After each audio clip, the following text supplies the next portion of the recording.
Hello and welcome to another episode of Ken Training. Today's training is a garage inspection and some repairs to try to correct some of the items found during the inspection.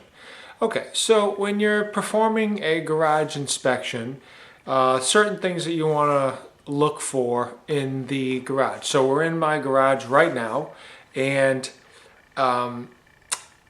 this is a 40-year-old house, so it's already an established dwelling. If it was a new dwelling or a brand new, something like that, you could the inspection would be a little bit different. But this is like an existing dwelling, and this house has already been in service and all that sort of thing. But let's just go over some generalities. Okay, so first of all, this particular garage has got two garage doors. It's got the double wide garage door there, and then over there behind that bookshelf there's a single car garage. Okay, now you do want to inspect your garage doors and see what the operation is on those. Check your sensors, stuff like that. There's a lot of videos on how to check out garage doors, but basically you're going to operate the garage door.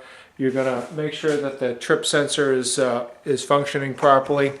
The trip sensors are supposed to be located within 6 inches of the ground. Let me give you a zoom in on that.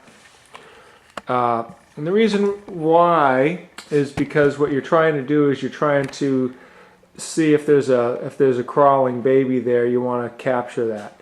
So those are supposed to be within 6 inches of the ground.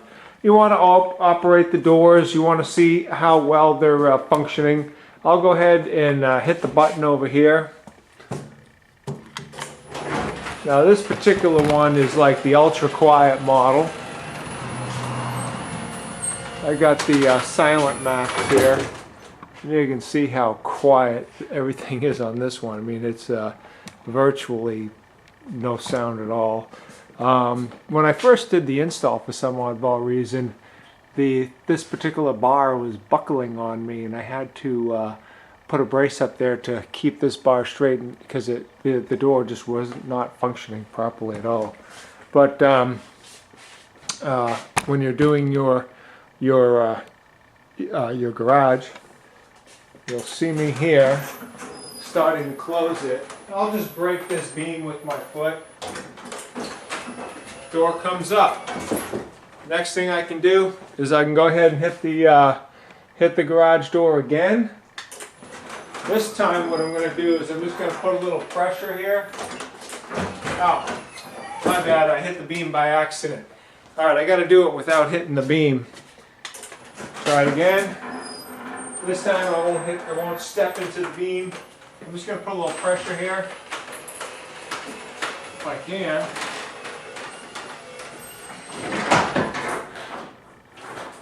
I didn't quite get it. I needed to be on the other side. Let me try that again. Okay, this time I'm on the outside of the garage. I've got a garage door clicker. I'm going to go ahead and hit it.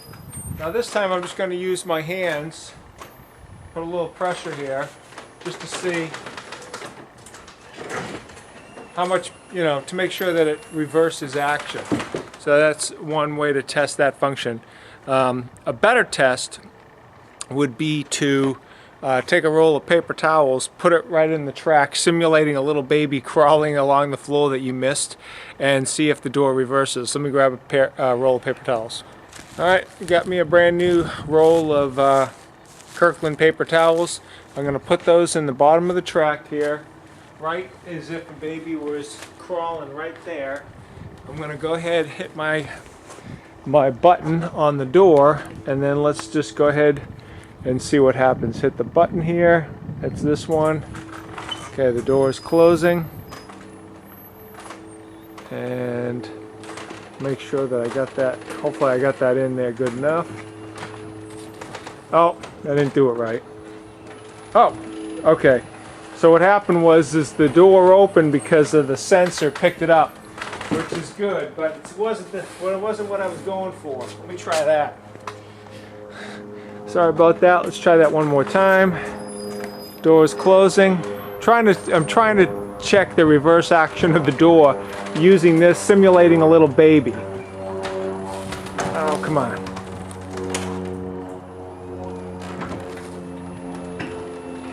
I don't know. I probably need to loosen up on that adjustment. I think that little baby would have gotten crushed. Doesn't look too good. Let me see if we can do that.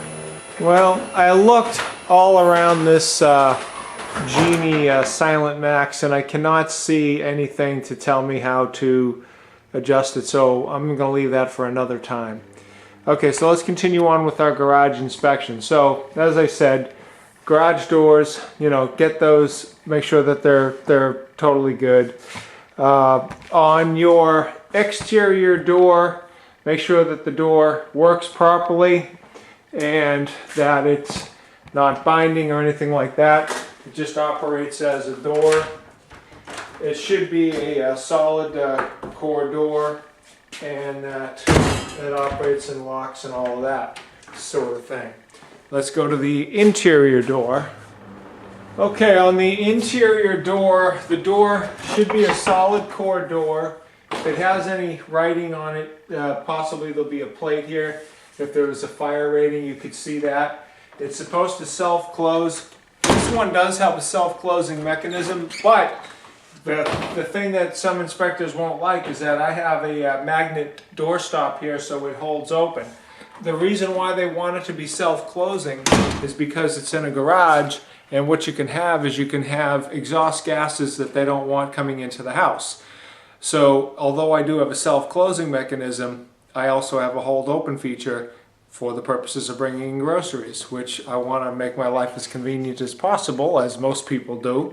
So we know enough not to allow running. We don't run the car, leave the car running in the garage and the door open to let the gases go into the house. So we have enough common sense in this house not to operate that way. But this is why the code is, they're trying to make the code as idiot-proof as possible.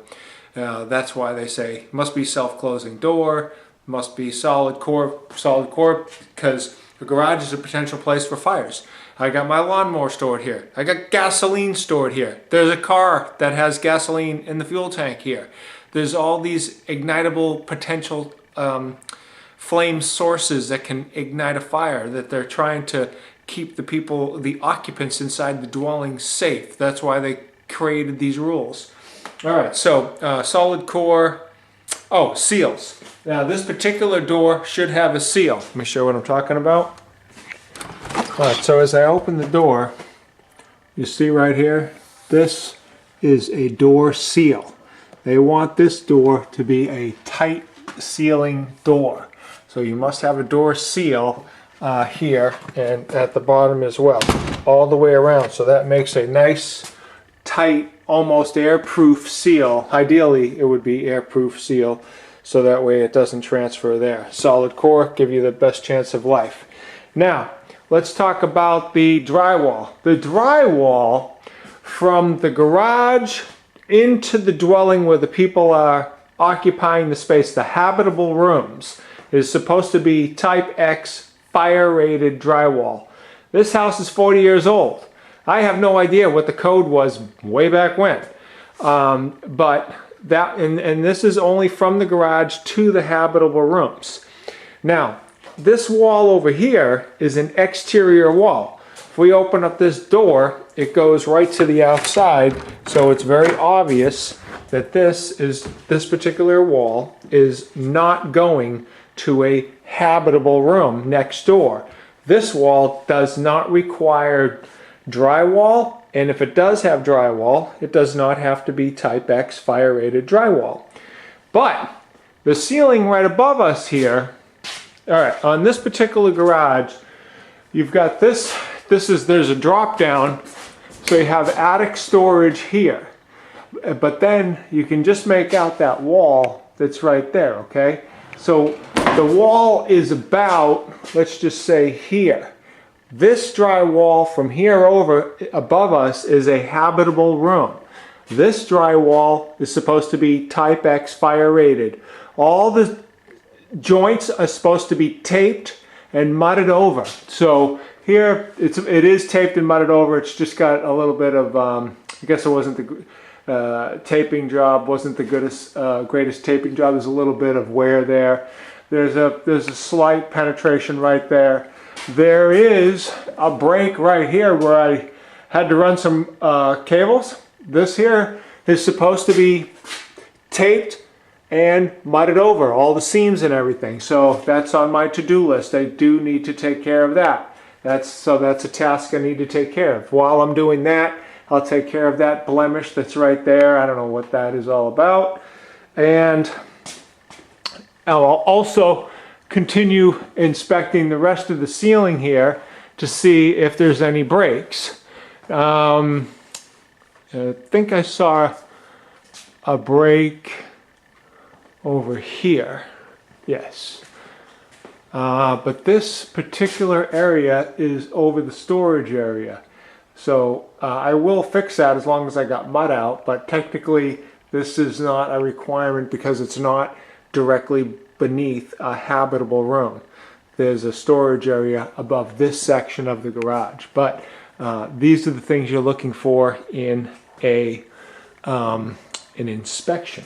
Now, another thing we want to look at is if there was any floor drains or anything going on with the pitch of the garage. You want to make sure when they pour the garage, they're supposed to pour it so that there's a slight pitch or slope towards where the vehicle enters. So if a car comes in and it's got snow on it or anything, rain, water, whatever, if there's any water in the garage, it pitches out of the garage and out of the dwelling. So many people who pour concrete for the garages don't do a good job. There's so many problems that they have with the level of the garage. But you know, here we are. We're at a 40-year-old dwelling unit. If you had so here we have a little bit of exposed framing. We're looking for insect damage. We're looking for rot. We're looking for anything that looks, any termites, anything that looks suspicious there. So as long as we have that, and that's the ventilation area there's a natural gas hot water heater back here. Another thing that we want to make sure of is that it's supposed to be raised 18 inches, at least 18 inches, which this one is, as you can see. It's supposed to be protected also with a post. This one, the code must have been not required at that time because this particular house does not have a post right here to make sure that if a car is coming in here, it does not hit this. There's a natural gas line right here. You definitely do not want the car to hit this natural gas line. Of course, you don't want the car to hit anything, but so the code now requires you to put a post in. I probably will not put a post in because that's a lot of work. It's a big pain in the ass for you to put it in. So, but that would be on the list. Looking at the hot water heater, just doing a general inspection here. The discharge tube off of the pressure temperature relief valve, which is right here, is discharging about 6 inches from the floor, or within 6 inches, which is good. What else? Now, just looking for anything out of the ordinary. Now, let's talk about the electrical. Now, as we're walking around the garage, I see this duplex receptacle here, and it is being fed by this Romex wire. And following this Romex wire, it is getting its power. Let's see if we can follow it all the way. It's coming across right there, coming across, and it's going into this junction box right there. So what's happening is that this Romex wire is below 7 feet here, and it is not per code. So what we're going to do is we're going to take this circuit out, and we're going to bring it, take it out from that junction box. And I got some conduit here, and we're going to what we're going to do is there's already an outlet right here. And then hopefully this one, yeah, looks like there's a 1/2 inch knockout right there. So what I can do is I can hit that knockout and I can put in this 1/2 inch conduit that I got. And I can run this conduit along this beam right here and then bring it down. And then instead of having the box on this side, we'll just put the box right here. So the conduit will just come straight down right into it and put it right there. Now, this particular outlet, I can see already, is not a GFCI rated outlet. That does not mean that that's not protected by a GFCI. What you do, let me get my... Okay, here's a GFCI outlet tester. Well, let's plug it in, see if we got juice here. Okay, so now we know that this is live with electricity and it is wired correctly. We can tell because of the 2 amber lights, and there's a code, a legend right here to tell you that when the 2 amber lights are on, oops, come on, camera. We know that 2 amber lights means that it's wired correctly, okay? You push this center button down here, and if this was GFC, see how the light comes on? That's telling you that I'm pushing the button down, but these lights are not shutting off. That means that this outlet is not GFCI protected. GFCI is one of these puppies, okay? Here's the box. And it tells you right there that it's a GFCI protected outlet, which stands for Ground Fault Circuit Interrupter. This is the box. This is the actual outlet right here. And I installed one. I installed this one right here just the other day. And this, what happened is I had this one was here, okay? So what I had was, you got electricity coming into this duplex, and the hot lead went in over to this wire right here, feeding one side of the switch and also feeding this receptacle here. Then this receptacle, which was the bottom one here, feeds this right here. So then when you plug this in, okay, I pushed my test button here, I was not GFCI protected. When I hit it now, I'm protected because it trips this GFCI right here. So I am completely protected. And the way that I wired it, if you'll notice, this light went off at the same time. That's what this used to operate. This switch here used to operate the light that just went out. Let me reset this. Okay, see how I push that red button right there and the thing reset. You can also push the black button here, which does the exact same thing as pushing this button here. Alright, so instead of using the button here on the GFCI protector that I have, you can test these with these built-in buttons. So the black one is the test button. You hit it, notice it trips out. Reset button is the red one on this one. And there you go, reset. On this particular one, it also has a nice LED here. Oh, come on. It's a little hard to see because of the light. Let me shut the light off. And you can see that LED right there. When you go and trip it, and you hit the trip button here, that's the reset, that's the trip. Notice how the light went out? Now I'll go ahead and reset it. Oops. Let me try that again. Oh wait, I'm sorry. Is that reset?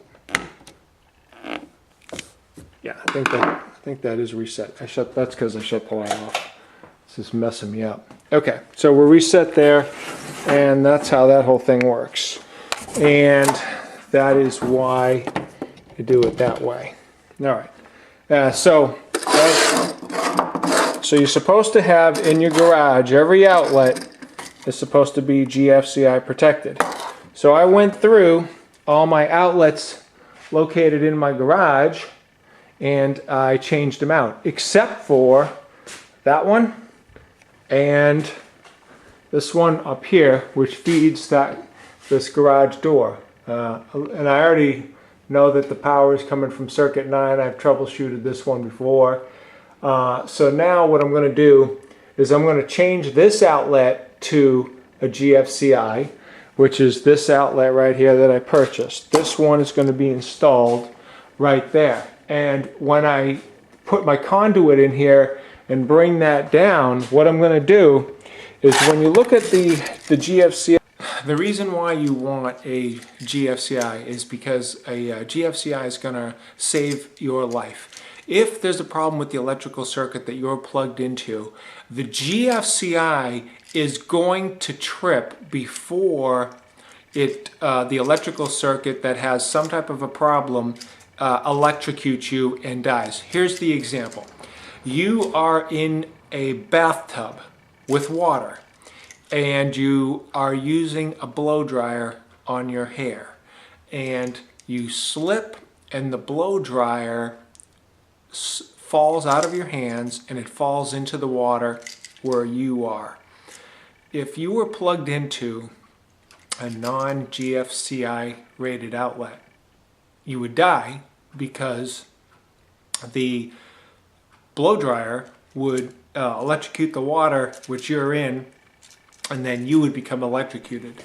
Okay, so what would happen if you had the hair dryer plugged into a GFCI, then you drop the hair dryer into the water? What's going to happen is this trip mechanism that's built into the GFCI is going to trip and take the power out of the circuit. It'll stop the power right here from going further, and it will save your life. You will not get electrocuted and die because these things operate within milliseconds. Less than 1 second, this thing will trip.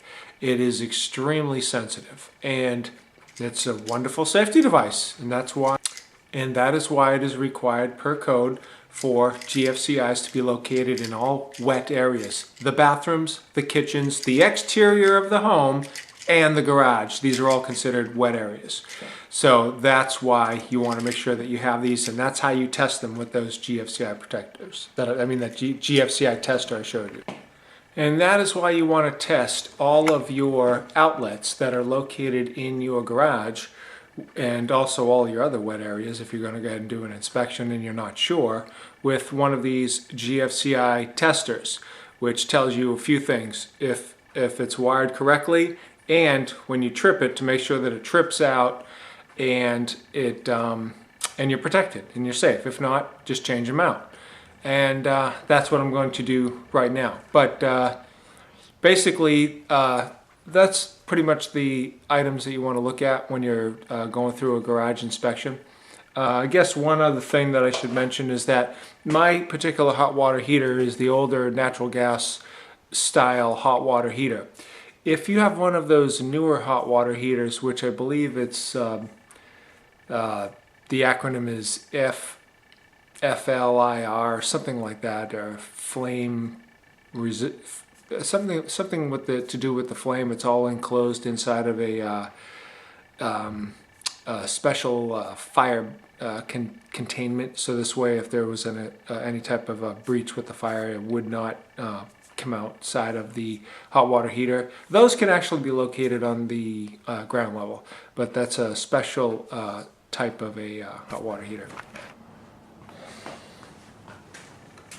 Alright, now that the breaker's back on, let's see if we have a working GFCI.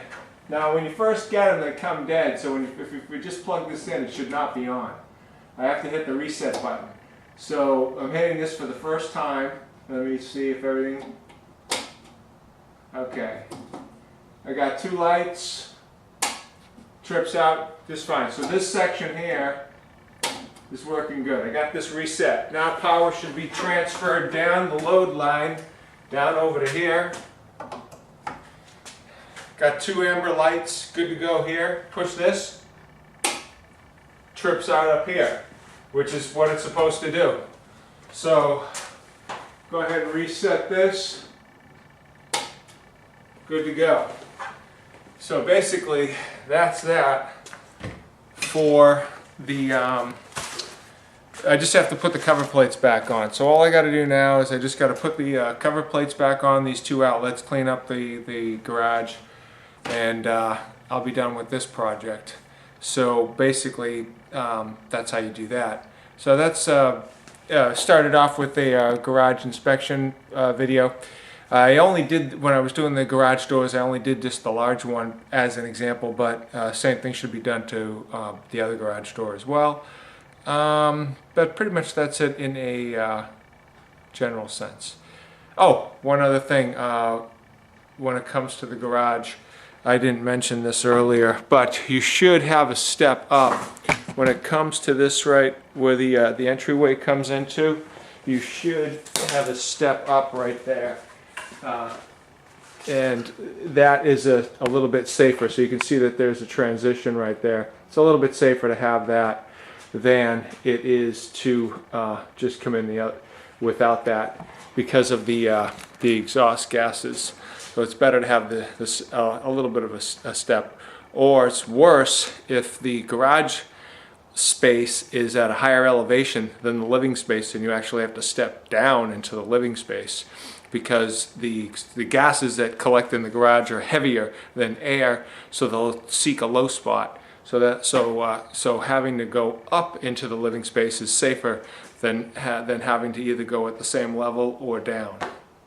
Okay, that's it. Ken Training. If you like the video, please click on like, and why don't you go ahead and check out my other videos, subscribe to my channel. I'll see you later. Alright, so here's the final product after cleaning up the ground and everything. Removing the old outlet that used to be there on this side of the wall right there. And then there's this outlet right here. And when you purchase a GFCI in a box like this, it comes with stickers like this, so that if you do attach something downstream of the GFCI, which I did on the load side, you can label it so that in case this thing trips and you don't see the reset buttons here, you know that there's a reset somewhere on this circuit. That's what the purpose of these stickers are for.